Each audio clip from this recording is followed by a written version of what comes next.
Ya, bismillahirrahmanirrahim. Assalamualaikum warahmatullahi wabarakatuh. Anak-anak, anak-anak CM19, CM Cipinang Muara 19 pagi Jakarta Timur. Bagaimana kabarnya, Nak? Alhamdulillah, luar biasa. Allahu Akbar. Yes. Oke, anak-anak kelas 4, semoga kalian tetap dalam keadaan sehat walafiat. Anak-anak yang soleh dan soleha, kita mulai saja terlebih dahulu dengan bacaan basmalah. Bismillahirrahmanirrahim. Berdoa, Rabbis rohli sodri wa yassirli amri wahlul uqdatam min lisani yafqahu qawli. Anak-anak kelas 4 SDN Cipinang Muara 19 pagi, sehat semuanya. Untuk pelajaran 4, kita materinya yaitu tentang bersih itu sehat. Apa sih bersih? Bersih artinya bebas dari kotoran, suci artinya bebas dari najis. Najis itu apa sih, Bu Ella? Najis adalah yang menjadikan terhalangnya seseorang untuk beribadah kepada Allah. Ya, misal kita apa? Kita mau sholat, kemudian terkena jilatan anjing atau darah atau kotoran atau tinja dan air seni atau urin.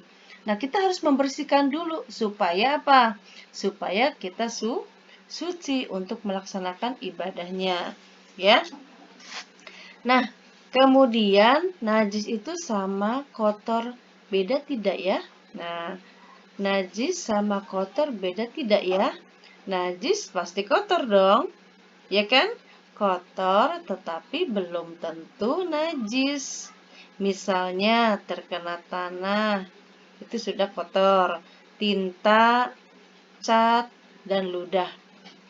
Bersih atau suci dibagi menjadi dua, yaitu bersih dari hadas dan bersih dari najis. Ya, kalau sudah bersih, kita enak juga untuk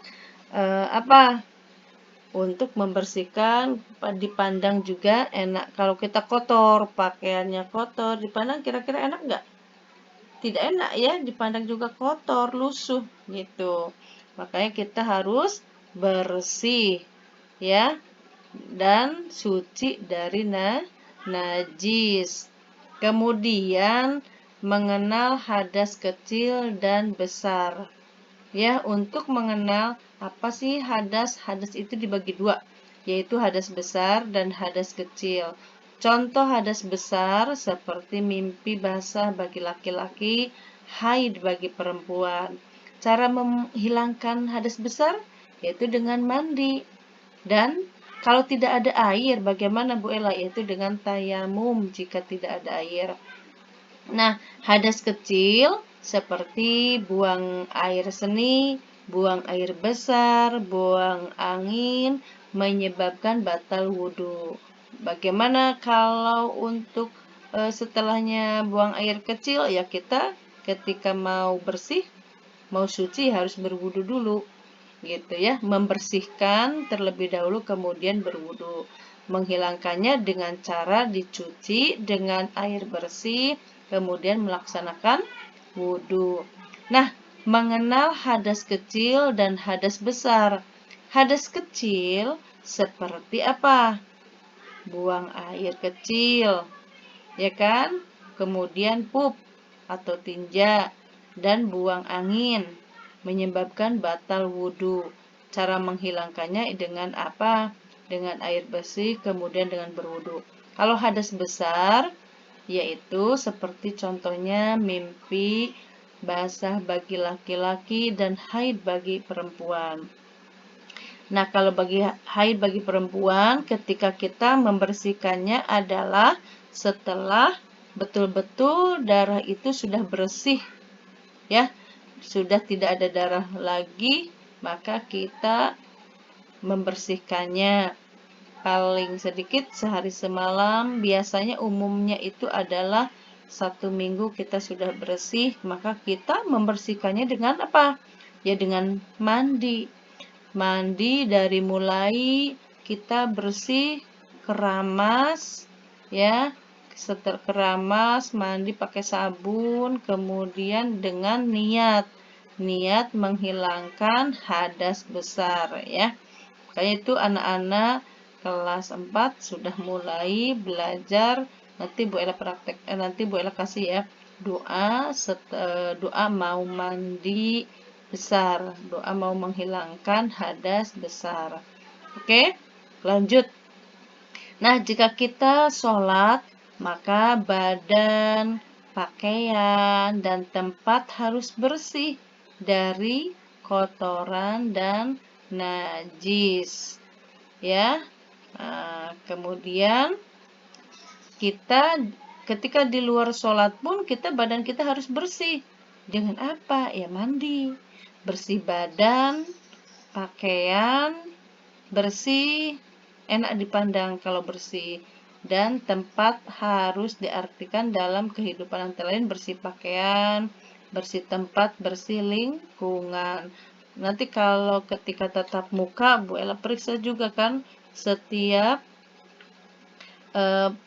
pelajaran agama, yaitu periksa kuku, periksa badan, pakaian, bersih tidak, kuku bersih tidak, gigi bersih tidak, ya. Itu. Jadi harus disiplin. Ya, kuku harus bersih. Rambut juga tidak boleh panjang. Ya, mudah-mudahan nanti ketika selesai pandemi, insya Allah Bu Ella periksa untuk kebersihannya. Kemudian cara membersihkan najis, antara lain membersihkan najis darah, air seni, dan tinja harus menggunakan air mutlak. Misal apa? Air sumur. Kalau di Jakarta masih ada nggak air sumur? Atau jet pump? Ya. Nah, caranya adalah air yang datang dikucurkan ke benda bernajis, bukan najis yang datang ke air, tapi kita mengkucurkannya ke benda najis. Nah, untuk cebok, itu istilahnya cebok, membersihkan kotoran seperti tinja atau istinja. Salah satu cara membersihkan najis yang sering kita lakukan. Harus bersih, harus tidak tercium baunya setelah cebok itu, maka pakai sabun. Ya, jadi gunakan air yang bersih juga. Kalau tidak ada air, maka bisa diganti dengan tisu, batu, ataupun benda kesat lainnya. Ya, tapi alhamdulillah air karunia Allah, air banyak, ya, gitu. Nah, kemudian kita diusap pakai apa? Kita mengusapnya dengan tangan kiri, ya, hingga bersih. Maaf, ketika kita cium itu udah keadaan tidak berbau lagi, itu sudah sah, sudah bersih. Oke, kita kalau doanya apa sih ya? Doa sebelum masuk kamar mandi ada doanya, yaitu Bismillahirrahmanirrahim. Sama-sama. Allahumma inni a'udzubika minal khubusi wal khaba'is.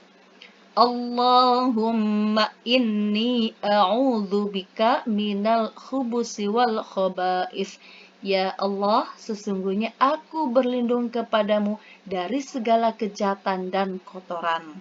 Oke, itu saja anak-anak. Terima kasih Bu Ella ucapkan. Assalamualaikum warahmatullahi wabarakatuh.